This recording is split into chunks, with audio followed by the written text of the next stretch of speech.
अस्सलाम वालेकुम जी, आप देख रहे हैं मुजरिम कौन और मैं शुएब अल्ताफ हूँ। नाज़रीन इकराम, आज के प्रोग्राम में हम आपको दो हिस्सों में मुख्तलिफ चीज़ें दिखाएंगे। पहले नंबर पर anti motorcycle lifting squad CIA staff की कार्रवाइयाँ, और दूसरा हिस्सा फैसलाबाद में थाना गुलाम मोहम्मदाबाद की पुलिस ने कातिल डोर पतंगबाजी जैसे खूनी खेल को रोकने के लिए एक बहुत बड़ी कार्रवाई की है। क्या कार्रवाइयाँ की, कितने क्रिमिनल्स गिरफ्तार किए और पुलिस जो है वो क्या अज़्म किए हुए है, ये दिखाएंगे हम आपको आज के मुजरिम कौन। नाजरीन, बसंत एक खूबसूरत त्यौहार हुआ करता था, पंजाब का कल्चर था जिसमें मेले ठेले और लोगों का मेल मिलाप और साथ किसी ज़माने में एक साफ़ सुथरी पतंगबाजी भी हुआ करती थी। लेकिन फिर दौर बदला, चीज़ें मॉडिफाई हुई और इस खेल ने एक खूनी खेल की शक्ल इख्तियार कर ली, जहाँ पर कातिल डोर जो है वो लोगों की ज़िंदगियां निगलने लगी। फैसलाबाद में इस कातिल डोर के ख़िलाफ़ पतंगबाजी पे बैन लगने के बाद पुलिस मुतहर्रिक है और मुख्तलिफ जगह पे क्रैकडाउन्स किए जा रहे हैं। इसी तरह थाना गुलाम मोहम्मदाबाद पुलिस ने एक फैक्ट्री पे छापा मारा है, जहाँ पे ये पतंग साजी का सामान बाकायदा तौर पर मौजूद था, उसे कब्ज़े में लिया गया। कैसे कार्रवाई की, कैसे पुलिस को इत्तला मिली कि ये यहाँ पे ये कातिल खेल का, खूनी खेल का सामान जो है वो तैयार किया जा रहा है, और क्या अरेस्ट किया, क्या सामान कब्ज़े में लिया। हमारे साथ इंस्पेक्टर शुएब मौजूद हैं, SHO हैं थाना गुलाम मोहम्मदाबाद के, उनसे बात करते हैं। अस्सलाम वालेकुम शुएब भाई, बहुत शुक्रिया आपके वक्त का। बताइएगा कि ये एक खूबसूरत त्यौहार को हमने खूनी खेल में बदल दिया और फिर इस पर पाबंदी लगी तो लोग उसके बावजूद बाज नहीं आ रहे हैं। क्या कार्रवाई की है ये गुलाम मोहम्मदाबाद पुलिस ने, और इसके नतीजे में जो है वो क्या क्या सामान रिकवर किया गया, कितने मुल्ज़िमान अरेस्ट किया गया? जी वालेकुम सलाम। सबसे पहले तो जी आपका और आपकी टीम का जो शुक्रिया अदा करता हूँ कि ये जो अवेयरनेस के लिए आप ये जो प्रोग्राम कर रहे हैं या कैंपेन चला रहे हैं, तो ये बहुत बड़ा आपका भी किरदार है बतौर मीडिया पर्सन। तो इसमें मैं आपको ये बताना चाहूँगा कि जो पतंगबाजी के हवाला से बड़े अरसे से ज़रूरत महसूस की जा रही थी कि जो पतंगबाजी का कानून है उसमें अमेंडमेंट्स की जाएं, उसमें कुछ ऐसी तरमीम शामिल की जाएं जिससे इसकी रोकथाम के लिए जो प्रॉपर जो कानून है वो मौजूद हो। तो अल्हम्दुलिल्लाह ये सेरा जो है, ये मौजूदा जो पंजाब गवर्नमेंट है उसके सर है कि जो पंजाब असम्बली है उसने इसमें जो अमेंडमेंट्स की हैं उसके मुताबिक इसको जो पतंग उड़ाने वाले हैं, पतंग बनाने वाले हैं और इसकी जो ट्रांसपोर्टेशन करते हैं, इसको नाकाबिल ज़मानत जुर्म करार दिया गया है। तो उसकी खिलाफवर्जी करने पर और जो हमने कार्रवाई की है, अब तक 2 फैक्ट्रियाँ जो चंद दिन पहले इन्होंने वहाँ पे आर्जी तौर पर कायम की थी, कोई 2-2.5 मरला के घर में, तो वो अल्हम्दुलिल्लाह हमने उनको जो रॉ मटेरियल है, डोर का जो चरखी का सामान होता है वो रिकवर किया और बहुत सारी तैयारशुदा भी चरखियाँ रिकवर की। फिर भाई कैसे इत्तला पुलिस को, क्या जो ह्यूमन इंटेलिजेंस सिस्टम है उसके ज़रिए मिलती है, या पहले को मुल्ज़िम अरेस्ट हुआ उसको इंटरोगेशन के दौरान जो है उसने इंकशाफ किया, कैसे पुलिस को इत्तला कैसे मिलती है कि फ़लाँ जगह पे बाकायदा इस खूनी खेल की जो है वो पूरी एक सनत चल रही है, पूरी एक फैक्ट्री जो है वो है, और बहुत सी लोगों की ज़िंदगियाँ जो हैं वो इसके ख़तरे में आ सकती हैं? देखें जी, इसका जो बैकग्राउंड है, जो लास्ट ईयर एक बहुत ही अफसोसनाक वाक़या अलाका थाना फैक्ट्री एरिया में जो है ओवरहेड ब्रिज है उसके पास पेश आया था। तो अनफॉर्चुनेटली उसमें जो वीडियो भी बनी थी, तो उसके बाद जो है वो अवामुन्नास में भी बड़ी खौफो हरास पाया जाता था और गम गुस्सा की लहर भी पाई जाती थी जो लोग खिलाफवर्जी करते हैं। तो सबसे बड़ा सोर्स तो हमारा ह्यूमन सोर्स ही होता है। तो अल्हम्दुलिल्लाह अब लोग भी हमारे साथ कोऑपरेट करते हैं और हमें बर वक्त इन्फॉर्मेशन भी देते हैं। अच्छा, ये जो इस सनत से वाबस्ता लोग हैं, चंद पैसों के लालच में ये खूनी खेल को बढ़ावा देते हैं, इसको परवान चढ़ा रहे हैं बाकायदा। ये लोग जब पुलिस की गिरफ्त में आते हैं तो फिर ये हीले बहानों से भी बहुत काम लेते हैं कि जी हमारा तो वो टेक्सटाइल का काम था, हमारा ये था, बहुत खूबसूरती से उसको वो कवर करने की कोशिश भी करते हैं। क्या इन लोगों के ख़िलाफ़ जो है वो ऐसे मज़बूत केसेस, जैसे आपने बताया कि अब जो कवानीन हैं वो तब्दील कर दिए गए हैं और नाकाबिल ज़मानत भी है, क्या इससे दूसरों को जो है थोड़ी बहुत कोई मिलेगी, इबरत पकड़ेंगे कोई लोग, इससे कोई कमी आएगी आप समझते हैं? क्योंकि बहुत बड़ी मिकदार में जो है वो सामान आपने जो है वो बरामद किया है वहाँ से, तो क्या आप समझते हैं कि इससे जो है वो थोड़ा सा फुल स्टॉप लगेगा और ये सनत जो है यहाँ पे बंद होगी? जी बिल्कुल, देखिए जो अभी पतंगबाज़ी के कानून में जो अमेंडमेंट्स आई हैं, उसके मुताबिक जो पतंग उड़ाने वाले हैं उनके लिए 3 साल से लेके 5 साल की कैद है और 20 लाख रुपए तक जुर्माना है या दोनों सज़ाएँ हैं। और इसके अलावा जो पतंग साज़ी या पतंग जो तैयार करते हैं, डोर तैयार करते हैं और उसकी जो ट्रांसपोर्टेशन है, उनके लिए 5 साल से लेके 7 साल तक की कैद है और 50 लाख रुपए तक जुर्माना या दोनों है। अच्छा, ये बताइएगा कि ये जो सामान थाना गुलाम मोहम्मदाबाद पुलिस ने रिकवर किया है, ये क्या इधर ही मैन्युफैक्चर हुआ है, ये सामान भी इधर ही मैन्युफैक्चर हुआ है, या ये रॉ मटेरियल है जो बाहर शहरों से या दूसरे सूबों से जो है वो इसको यहाँ पे लाया गया और यहाँ से आगे इसने तैयार होना था? ये बेसिकली रॉ मटेरियल है। इसमें मुख्तलिफ़ तरह का जो प्लास्टिक दाना शामिल होता है, केमिकल्स शामिल होते हैं, और जो रूला होता है गत्ते का और प्लास्टिक का, और मुख्तलिफ़ साइज़ की जो चरखी ये तैयार करते हैं, उनको कलरफुल बनाने के लिए मुख्तलिफ़ जो कलर्स इस्तेमाल करते हैं, जिनके ऊपर फिर डोर रैप की जाती है। तो ये रॉ मटेरियल है बेसिकली, और कुछ इनमें तैयारशुदा सामान भी मौजूद है। शुएब भाई, एक बाकायदा कैंपेन चल रही है पुलिस की जानिब से, मुनज़्ज़म कैंपेन है, लोगों को अवेयर भी किया जा रहा है। गुज़श्ता दिनों हमने भी उसको कवर किया। CPO फैसलाबाद से लेके जूनियर मोस्ट कांस्टेबल तक हर पुलिस एहलकार जो है वो बरसरे पैकार है इस बुराई से, इस लानत से। अवाम को मज़ीद अवेयर करने के लिए जैसे मीडिया, सोशल मीडिया है, पुलिस की अपनी अवेयरनेस कैंपेन है, आप समझते हैं कि खातिर का काम हो चुका है और आवाम अब वेल अवेयर्ड हैं, या अभी भी मज़ीद कुछ ऐसी गुंजाइश है कि उनको कुछ सज़ा के ज़रिए, कुछ डरा के और कुछ मोटिवेट करके जो है वो इस चीज़ से बाज रखा जा सकता है? जी बिल्कुल, देखें जो फैसलाबाद पुलिस है वो इस हवाले से बड़ी पुरअज़म है कि वो किसी भी सूरत इस खूनी खेल को जो है वो इस शहर में बर्दाश्त नहीं करेगी, और जो खिलाफ वर्जी करने वाले लोग हैं उनके ख़िलाफ़ भरपूर क्रैकडाउन करेगी। तो इसमें मैं आपको बता दूं कि जो पुलिस है वो ना सिर्फ सोशल मीडिया के ज़रिए इसको मॉनिटर कर रही है, बल्कि जो शहर की ऊंची इमारत हैं वहाँ पे बाइनोकुलर्स, दूरबीन के साथ और ड्रोन कैमरों के साथ हम उसको जो ख़ास तौर पे जो वीकेंड्स हैं उन पे मॉनिटर कर रहे हैं। और इसके अलावा हमारी जो डॉल्फिन टीम्स हैं और जो ईगल स्क्वाड्स हैं वो गलियों कूचों में गश्त कर रही हैं, जिनको हम गाइड करते हैं। शहरियों के हवाले से बताइएगा कि एक शहरी जो है वो अगर वो बाइक राइडर है, उसने वो सेफ्टी वायर लगा ली, हेलमेट उसने पहन लिया, क्या ये काफ़ी है, या शहरियों के और भी कुछ जो है वो ड्यूटीज़ हैं कि अगर वो कोई चीज़ देखते हैं तो वो रिपोर्ट कैसे करेंगे? क्योंकि शहरियों के अंदर एक खौफ ये पाया जाता है कि अगर हम रिपोर्ट करेंगे तो शायद हम फ्रंट पे आ जाएंगे, हम उन जो लोग हैं उनकी नज़रों में आ जाएंगे जिनके ख़िलाफ़ हमने कंप्लेन जो है वो दर्ज करवाई है। तो ऐसा क्या प्रोसीजर है, क्या जो कंप्लेनेंट है उसकी जो सेफ्टी सिक्योरिटी जो है उसको इंश्योर किया जाता है? क्या एक शहरी और करे कि इसको हम मिल के जो है पुलिस, आवाम और इधर से मीडिया, हम मिल के जो है वो इसका कला कमा कर सकें?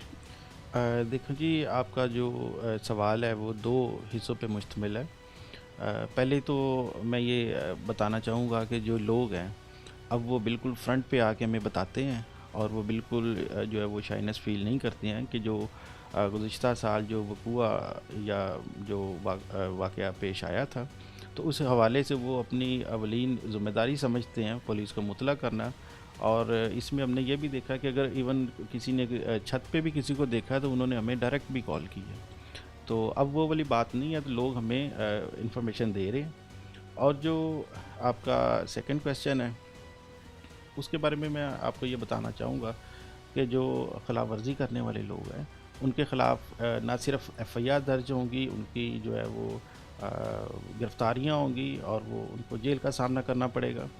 और सबसे जो बड़ी बात है कि जो यंगस्टर्स हैं, जो अभी स्टूडेंट्स हैं, उनका जो कैरियर है या जो मुस्तकबिल है वो उसको बिल्कुल दाव पे ना लगाएं, क्योंकि उनको पुलिस वेरिफिकेशन में मुश्किलात का सामना पड़ेगा और जो उनका प्रीवियस रिकॉर्ड है वो इस्टेब्लिश हो जाएगा, चाहे वो स्टडी वीज़ा के लिए जाना चाहते हैं अब्रॉड, या प्रोफेशनलिज्म के लिए जाना चाहते हैं, या अर्निंग के लिए जाना चाहते हैं। फैसलाबाद पुलिस और गुलाम मोहम्मदाबाद पुलिस जो है वो बरसरे पैकार है और पुरअज़्म है कि एक जानिब शहर का अमन व अमान उसकी फ़र्स्ट प्रायोरिटी है, तो दूसरी जानिब ये खूनी खेल, ये काइट फ्लाइंग जो है जिसके ऊपर गवर्नमेंट ने बाकायदा तौर पर पाबंदी लगा रखी है, लेकिन लोग शायद बाज आने को तैयार नहीं। अभी भी कुछ ऐसे शरपसंद अनासर जो इस खूनी खेल को बढ़ावा देते हैं, जो उसको प्रोमोट करते हैं, वो अपना काम कर रहे हैं, लेकिन पुलिस अपना काम कर रही है। और गुलाम अहमदाबाद पुलिस ने 2 फैक्ट्रीज़ जो हैं उनको सील करके बहुत बड़ी मिकदार में जो है वो सामान भी बरामद कर लिया है। शुएब भाई, हम आपसे रिक्वेस्ट करेंगे कि हमें एक दफ़ा वो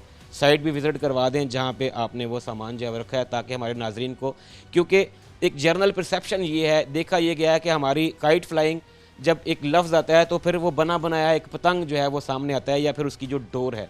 मुझे और हमारे नाजरीन को जो है वो इसका बिल्कुल भी अदराक नहीं है कि इसमें क्या क्या चीज़ें इस्तेमाल होती हैं, पुलिस ने जो है वो क्या क्या चीज़ें कब्ज़े में ली हैं। तो हम जो है नाजरीन को भी वो विज़िट करवा दें वो चीज़ें एक दफ़ा, और दिखा दें कि कौन कौन सी चीज़ें जो हैं इस खूनी खेल में शामिल। आज के प्रोग्राम में हम बात कर रहे हैं एक खूनी खेल काइट फ्लाइंग यानी पतंगबाजी पे, जिसे हुकूमत पाकिस्तान ने और ख़ास तौर पे हुकूमत पंजाब ने ममनू करार दे रखा है। इस पे पाबंदी है और आज का प्रोग्राम ख़ास तौर पे वालिदैन के लिए भी है। इसको देखें और इस पे अमल करें कि आपके बच्चे जो हैं कहीं वो इस खूनी खेल में शामिल तो नहीं, क्योंकि बच्चे नादानी में अगर ये काम कर जाते हैं तो वालिदैन का ये फ़र्ज़ है कि उन्हें रोकें, उनकी परवरिश इस तरीके से करें कि कानून और रियासत जो कहती है उस पर मिनो अन अमल करना बच्चों की ज़िम्मेदारी है और अमल करवाना वालिदैन की। वालिदैन के लिए ये भी यहाँ पे ख़ास नुक्ता है जो हमें SHO साहब ने बताया कि अगर कोई बच्चा नॉमिनेट होता है, किसी के ऊपर इसकी FIR दर्ज होती है, तो सज़ा और जुर्माना तो है ही, उसका करियर दागदार हो जाएगा, उसे फ्यूचर में जो है किसी तरह का करैक्टर सर्टिफिकेट और क्लियरेंस नहीं मिलेगी, जो एक अलग से परेशानी है। तो यहाँ वालिदैन के लिए ख़ुसूसी तौर पे टीम मुजरिम कौन की यह गुजारिश है कि वो अपने बच्चों पे नज़र रखें, उनकी एक्टिविटीज़ पे नज़र रखें और किसी भी ऐसी सरगर्मी का हिस्सा ना बनने दें जो कि उनके फ्यूचर के लिए तबाह कौन साबित हो। ये मेरे पीछे वो सामान पड़ा हुआ है जो थाना गुलाम अहमदाबाद पुलिस ने रिकवर किया। SHO गुलाम अहमदाबाद इंस्पेक्टर शुएब हमारे साथ मौजूद हैं, इनसे तफसीलात जानेंगे। शुएब भाई, बताइएगा ये इतनी बड़ी तादाद में, और मेरे जहन में वाकई में वो था कि एक बना बनाया पतंग जो आता है और उसके साथ एक चरखी होती है जो डोर है, ये वाली चीज़ें कभी तसव्वुर भी नहीं कर सकता मैं तो कम अज़ कम देख के कि ये पतंगबाजी में इस्तेमाल होती हैं। क्या हैं ये चीज़ें, कहाँ पे ये इस्तेमाल होती हैं? देखें जी, मैं आपको इस तरह से समझाऊंगा कि ये जो आपको बैक साइड पे मशीन्स नज़र आ रही हैं, ये फोल्डिंग मशीन्स इनको कहते हैं। तो ये आपके सामने जो प्लास्टिक दाना है, शायद आप दिखाएं ज़रा, इधर आएं। शाहिद भाई हमारे साथ हैं और शाहिद भाई भी हमें जो है वो साथ दिखाएंगे, विज़िट करवाएंगे। ये देखिए, ये वाइट प्लास्टिक दाना है और ये जो है पिंक शेड है। नाजरीन, ये जो देखने में बड़ी अट्रैक्टिव सी चीज़ें नज़र आ रही हैं, ये मेरे हाथ में चीनी की तर्ज की एक दाने हैं।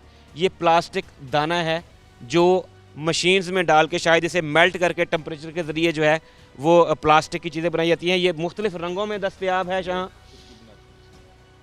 और ये प्लास्टिक की छोटी फिरकी, जैसे नलकी के नीचे वाला पोर्शन होता है, फिरकी इसको बोलते हैं।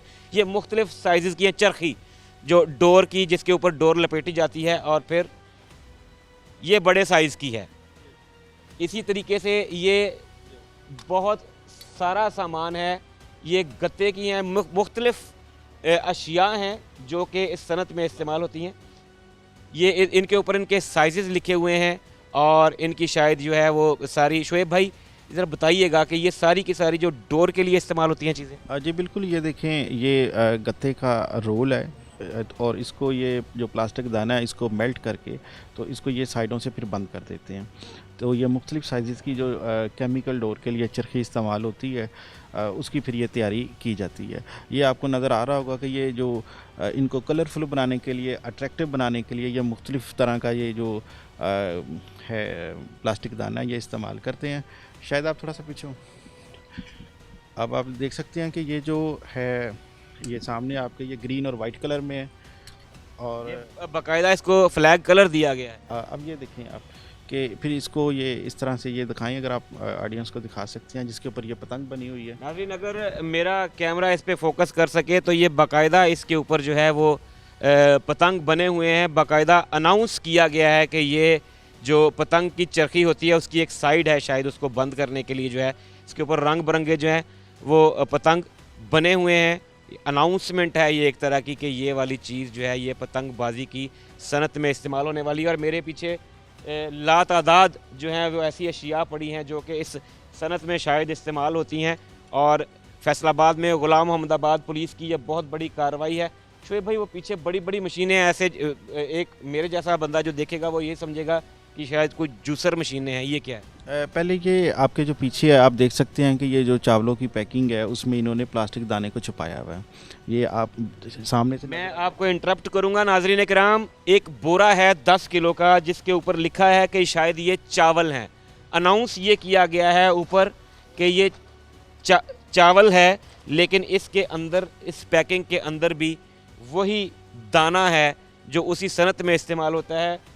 लोगों को, गवर्नमेंट को और कानून नाफिज करने वाले इदारों को धोखा देने के लिए, उनकी आंखों में धूल झोंकने के लिए चावल की पैकिंग बज़ाहिर बताई गई है। ऊपर लिखा है सेला कायनात वगैरह वगैरह, ब्रांडिंग भी उसकी की गई है, लेकिन ये उसी काइट फ्लाइंग की खूनी खेल की सनत में इस्तेमाल होने वाली चीज़ें हैं। पीछे जो मशीनें हैं शोएब भाई, ये क्या कर नाज़रीन कराम, इससे पीछे जो है वो मशीनें बड़ी बड़ी जो हैं वो तकरीबन कद-आदम मशीनें हैं जो देखने में ऐसा लगता है कि ये जूसर शायद मशीनें होंगी। ये क्या है? फोल्डिंग मशीन, ये फोल्डिंग मशीन्स हैं।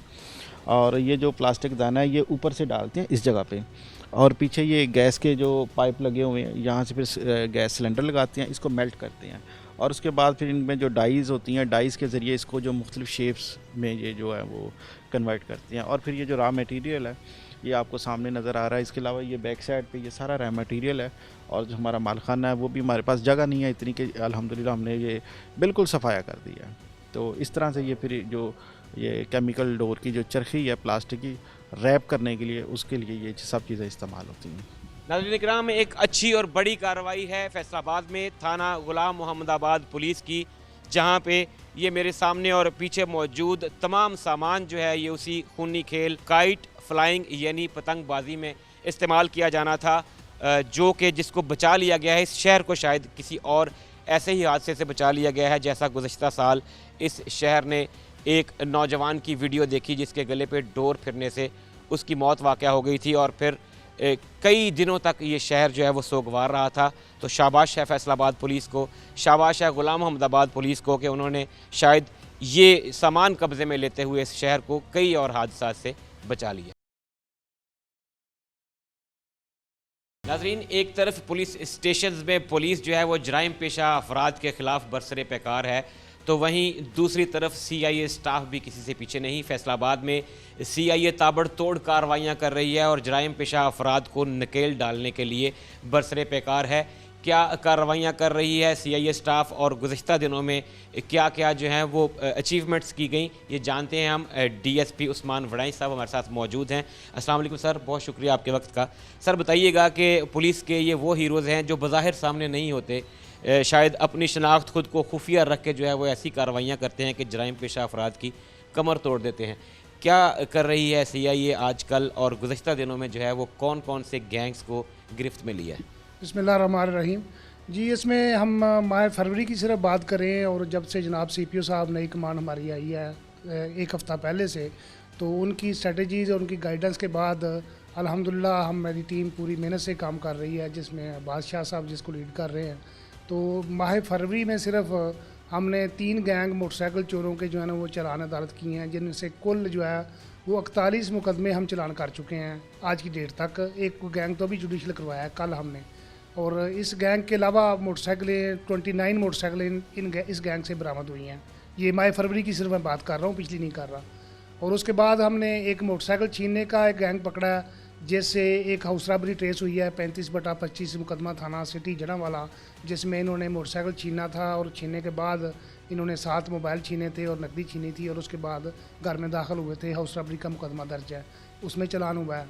फिर हमने स्ट्रीट क्राइम पे भी, चूँकि हमारा मोटरसाइकिल जो छीनते हैं वो स्ट्रीट क्राइम और नकदी छीनने वाला वो एक ही चीज़ होती है, तो हमने मोटरसाइकिल जो स्ट्रीट क्राइम करने वाला एक गैंग पकड़ा है, जिससे 6 मुकदमात हमारे निकले हैं जो स्ट्रीट क्राइम के हैं, और प्लस उसमें से एक बड़ा मुकदमा जो थाना मंसूराबाद का था सूतर छीनने वाला, उसमें से अल्हम्दुलिल्लाह हमने 65 लाख का जो सूतर जो छीना गया था वो हमने बरामद करके उस मुकदमे को भी हमने चालान किया है, जिसमें अफसरान की तरफ से हमारी टीम को शाबाश भी मिली है और इसको अप्रिशिएट किया गया। तो हम इंशाल्लाह भरपूर तरीके से काम कर रहे हैं और करते रहें। साहब, अफसरान की तरफ से तो आपको महकमाना शाबाश मिली है, लेकिन यहाँ मैं टीम मुजरिम कौन की तरफ से पूरे फैसलाबाद की जानिब से, आवाम की जानिब से, नाजरीन की जानिब से भी शाबाश देता हूँ। अगर एक माह के दौरान CIA इतनी अचीवमेंट्स करती है और ये इरादा कर चुकी है कि हमने अब जराइम पेशा अफराद को किसी सूरत भी स्पेयर नहीं करना, तो हमें यकीन है कि बहुत जल्द जो है ये शहर अमन का, मोहब्बत का गहवारा बन जाएगा। नॉर्मली प्रैक्टिस उस्मान भाई ये है कि CIA स्टाफ वाले ख़ुद को शो ऑफ नहीं करते। एक पब्लिक परसेप्शन है कि जैसे ये जिस तरह खुफिया इदारे होते हैं, ये एक तरह का खुफिया इदारा है। क्या इनका पैटर्न क्या है, किस तरह से, क्योंकि पुलिस एहलकार जो वर्दी में मलबूस होकर पुलिस स्टेशन के थ्रू रेड्स करते हैं, ड्यूटीज़ करते हैं, CIA का उनसे क्या पैटर्न जो है वो डिफरेंट है? देखिए जी, डिफरेंट इस तरह है कि मिसाल के तौर पे जो मोटरसाइकिल चोरी है वो पब्लिक गैदरिंग में से होती है। वो पब्लिक में से जहाँ पे रश होता है, जहाँ पे पार्किंग में काफ़ी सारी मोटरसाइकिलें खड़ी होती हैं, तो वहाँ पे हम अगर यूनिफॉर्म ऑपरेशन जो है हमारा वो इफेक्टिव नहीं होता, तो हम डुकाई ऑपरेशन जो है वो प्लेन क्लॉथ में करते हैं और अपनी स्ट्रेटजी जिसमें हमें अफसरान की, CPO साहब की, SP साहब CI की गाइडेंस हासिल है, तो उसमें हम अपनी स्ट्रेटजी ज़्यादातर जो है वो प्लेन क्लॉथ ड्यूटी के ज़रिए जो है ना हम इसमें इसको इफेक्टिव करते हैं। और दूसरा मैं गुजारिश करता चलूँ कि ये कार्रवाई हमारी एक माह की नहीं है, ये आलमोस्ट 2 हफ्ते की है तकरीबन। 1 माह की हमारी कार्रवाई ज़्यादा होती है।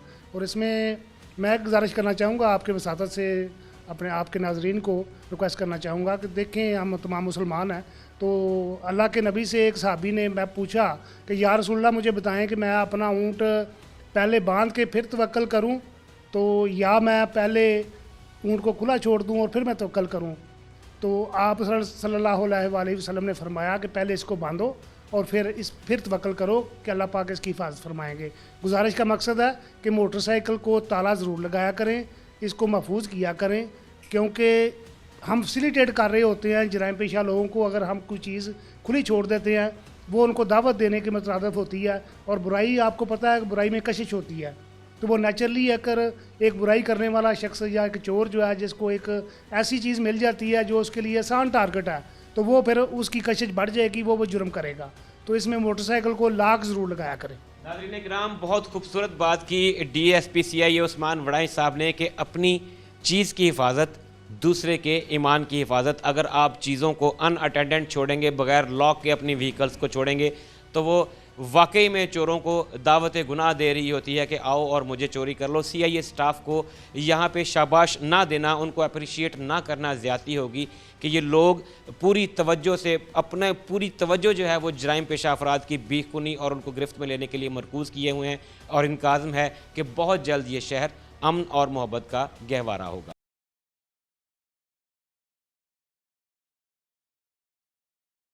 बात हो रही है मोटरसाइकिल और गाड़ी चोरी की, तो AMLS anti motorcycle lifting squad जो है वो फैसलाबाद में मुख्तलिफ तश्कील दिए गए। मेरे साथ अब्बास शाह साहब, असिस्टेंट सब इंस्पेक्टर, मौजूद हैं। उनसे बात करते हैं। अस्सलाम वालेकुम शाह जी, बताइएगा कि क्या कार्रवाइयाँ गुज़िश्ता दिनों में की गई हैं, कितने जो है वो गैंग्स को आपने हिरासत में लिया, और कैसे जो है वो आपको पता चल जाता है कि यहाँ पे ये वाला गैंग मुतहर्रिक है? जी, बिस्मिल्लाहिर्रहमानिर्रहीम। इस माह जो अभी CPO साहब नए तशरीफ़ लाए हैं, उनके मीटिंग में हमने सुना है, हमने कोशिश की है। एक तो एक सूतर का गैंग हमने पकड़ा है, जो 65 लाख की सूतर की डकैती की वारदात थी, उसमें से 3 लोग गिरफ़्तार हो गए, 2 अभी मफरूर हैं। इसके अलावा हमने 3 मोटरसाइकिल चोरों का गैंग जो हमने उनको जेल में भिजवाया। 1-2 हमने डकैती के, रॉबरी के, मोटरसाइकिल छीनने के ये गैंग है, वो उनको हमने जेल में भिजवाया। ये हमारी कार्रवाई 15 दिनों की है। 1 करोड़ के करीब हमारी रिकवरी है इसमें। जैसे कि CPO साहब का विजन है कि हम ज़्यादा से ज़्यादा कार्रवाई करें और मुल्ज़मान को सही उनको कैफरी किरदार तक पहुँचाएँ। हमने कोशिश की है और अल्लाह का शुक्र है हम कामयाब भी हुए हैं। अच्छा बात भाई, ये बताइएगा कि ये जो मेन नुक्ता आपने बताया है रिकवरी वाला, क्योंकि अवाम अब पब्लिक परसेप्शन ये है कि डाकू पकड़े जाते हैं, डाकू छूट जाते हैं, सेटिस्फेक्शन अवाम की, मुतमईन अवाम तब होते हैं जब रिकवरी रेट ज़्यादा होता है। और आपने माशाल्लाह से जो रिकवरी रेट बताया है, ये 15 दिनों के अंदर जितनी बड़ी कार्रवाई है, क्या समझते हैं आपके अब जराइम ज़्यादा हो गए हैं या फिर पुलिस ज़्यादा एक्टिव हो गई? देखें जी, ये असल में मोटरसाइकिल जो है ना, ये गरीब आदमी की सवारी है और इसमें दुआएं भी ज़्यादा मिलती हैं। जराइम जो है ना, असल में ये मामलात ऐसे हैं कि अब चोरी की वारदात एक वेव की तरह बढ़ती है। हमारी कोशिश यही होती है कि जो पकड़ा जाए उससे ज़्यादा से ज़्यादा रिकवरी करें, जैसे भी हो माफ़ी नहीं देते। अब्बास भाई ये बताइएगा कि जब एक गैंग या कुछ लोगों को आप गिरफ्तार करते हैं तो क्या फिर उनका पूरा नेटवर्क ब्रीच करने की कोशिश नहीं की जाती? क्या पहुंचा नहीं जाता तय तक, जो जैसे को जिसको हम सादा ज़ुबान में कहते हैं कि जुर्म की माँ तक, कि ये लोग ये चोरी करने के बाद बेचते कहाँ पे हैं और फिर उनको ख़रीदने वाले कौन लोग हैं, इनके नेटवर्क को ब्रेक करने की कोशिश नहीं की जाती? जी, मैं इंशाल्लाह हर हालत में बैक ट्रैक करता हूँ और कबाड़िए तक पकड़ के चलान करता हूँ। मैं माफ़ी नहीं देता किसी को भी। जो भी इस जुर्म में मुलव्वस होता है वो अपना हिस्सा लेके जाता है। इसीलिए आज देखें डिस्ट्रिक्ट में और भी बहुत से स्क्वाड हैं। सबसे ज़्यादा कार्रवाई अल्लाह का शुक्र है मेरी है। अब्बास भाई बहुत अच्छी बात है। 1 करोड़ के करीब हमारी रिकवरी है इसमें। अभी 15 दिन में 1 करोड़ के करीब रिकवरी है। बहुत बड़ी बात है, बहुत बड़ी बात है। अच्छा, एक और परसेप्शन ये है कि ये लोग जो रिकॉर्ड याफ्ता होते हैं, जब हम एक शख्स का रिकॉर्ड देखते हैं तो वो कोई 23 मुकदमों में, कोई 30 में, कोई 32 में मुलव्वस होता है। अब्बास भाई, हम कहाँ पे कमज़ोर हैं? क्या हमारा जस्टिस सिस्टम ऐसा है, क्या हमारा प्रोसिक्यूशन सिस्टम ऐसा है, या फिर हम शवाहिद पूरे नहीं दे पाते कि एक शख्स जिसको लंबे अरसे तक जेल में रहना चाहिए, जिसको करार वाकई सज़ा मिलनी चाहिए, वो जाता तो ज़रूर है, पुलिस उसको अरेस्ट करती है, मेहनत करती है, उसके पीछे अपना टाइम, अपने रिसोर्सेज लगाती है, पकड़ लिया, उसको चालान कर दिया, क्यों फिर वो कुछ अरसे के बाद इन्हीं गलियों बाज़ारों में जो है हमें दोबारा दंदनाते हुए नज़र आते हैं? सर, असल में हमारा मदई कमज़ोर होता है। ना तो कोर्ट की तरफ से कोई कमी है, ना पुलिस की कमी। मदई जल्दी बैठ जाता है। हम उसकी शनाख्त परेड करवाते हैं, अगले दिन वो मदई जाके बयान दे देता है, उसकी बेल हो जाती है। आप समझते हैं कि मुद्दई को हमें जहन साजी ऐसी करनी चाहिए लोगों की, मुद्दई को इतना स्ट्रांग होना चाहिए कि वो अपने पाँव पर खड़ा रहे ताकि उस मुजरिम को पूरी सज़ा मिले और उसको देख के दूसरे लोगों को इबरत मिले? बिल्कुल ऐसे उन्हें हम कोशिश करते हैं कि मदई की जहन साजी करें कि वो ऐसे लोगों को माफ़ी ना दे। लेकिन जब वो घर जाते हैं, जो उनके पिछले होते हैं, वो कहते हैं हमारी दुश्मनी पड़ जाएगी। असल में कमज़ोरी मदई की तरफ से ना हो तो ये कभी भी बाहर ना। ये जो 1 करोड़ की रिकवरी है, इसमें आपने टोटल अभी तक जो मुल्जिमान हैं वो कितने अरेस्ट किए? 27 क्रिमिनल्स को आपने अरेस्ट किया, 1 करोड़ से ज़ायद की रिकवरी की। ये बहुत बड़ी बात है। नाज़रीन इकराम, फैसलाबाद पुलिस जो है वो बरसरे पैकार है जराइम पेशा अफराद के ख़िलाफ़, और ये अज़्म किए हुए है कि पाकिस्तान के तीसरे बड़े शहर को अमन का, मोहब्बत का, भाईचारे का गहवारा बनाएगी, और यहाँ पे इस शहर में क्रिमिनल्स के लिए बिल्कुल भी कोई जगह नहीं है। और फैसलाबाद पुलिस जो है वो नए सीपीओ के आने के बाद इस कदर एक्टिव हो चुकी है कि 15 रोज़ में एंटी मोटरसाइकिल लिफ्टिंग स्क्वाड ने तकरीबन 1 करोड़ रुपए की रिकवरी करके 27 मुल्जिमान को पाबंदे सलासल भी किया। नाज़रीन, आज के मुजरिम कौन में आपने देखा कि किस तरह फैसलाबाद पुलिस ने 2 मुख्तलिफ मकामात पर कार्रवाइयाँ करते हुए जराइम पेशा अफराद को अपनी गिरफ्त में लिया। थाना गुलाम मोहम्मदाबाद पुलिस ने काइट फ्लाइंग यानी कि एक खूनी खेल पतंगबाजी की सनत पर छापा मारा और 2 फैक्ट्रियां सील की, जबकि एंटी मोटरसाइकिल लिफ्टिंग स्क्वाड ने 27 अफराद को गिरफ्तार करके 1 करोड़ रुपए से ज़ायद की रिकवरी की। फैसलाबाद पुलिस इस बात का अज़्म किए हुए है कि मैनचेस्टर ऑफ पाकिस्तान यानी कि फैसलाबाद में जराइम पेशा अफराद के लिए कोई जगह नहीं है। शुएब अल्ताफ़ को टीम मुजरिम कौन के साथ दीजिए इजाज़त। अल्लाह हाफ़िज़।